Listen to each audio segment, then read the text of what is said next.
আরজিকর কাণ্ডের পটভূমিতে ছবি তৈরির জের। তৃণমূল ছাত্র পরিষদ থেকে সাসপেন্ড করা হয়েছে রাজন্না হালদার এবং প্রান্তিক চক্রবর্তীকে। শুক্রবার তাদের ছবির পোস্টার প্রকাশ্যে আসার পরই বিতর্ক শুরু হয়।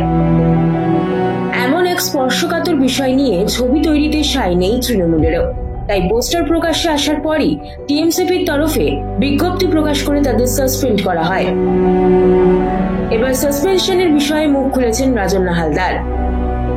আনন্দবাজার অনলাইনকে তিনি জানিয়েছেন, দলের সিদ্ধান্তই চূড়ান্ত, কিন্তু তাদের ছবিতে কোনো পরিবর্তন আনা হচ্ছে না।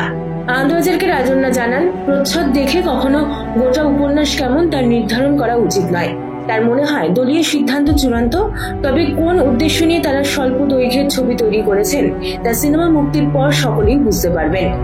তার কথায়, ছবি তৈরি করে তিনি যদি বলতে না পারেন কোন সময়কালের ঘটনা তুলে ধরেছেন, তাহলে তার কোনো প্রাসঙ্গিকতাই থাকে না।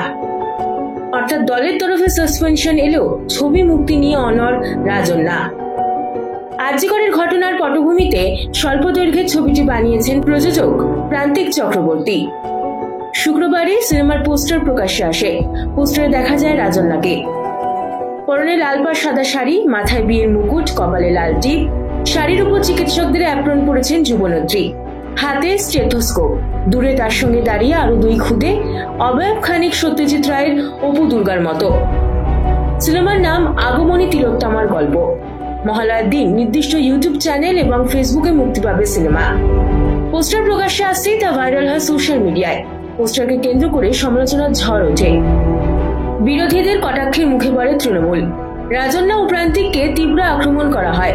জানা গিয়েছে, পোস্টার প্রকাশ্যে আসার পরই দলের ছাত্র সংগঠনকে খোঁজ নিতে বলেছিলেন তৃণমূলের শীর্ষ নেতৃত্ব। সেই খোঁজের পরেই শুক্রবার এক বিজ্ঞপ্তি প্রকাশ করে রাজন্না এবং প্রান্তিককে সাসপেন্ড করা হয়।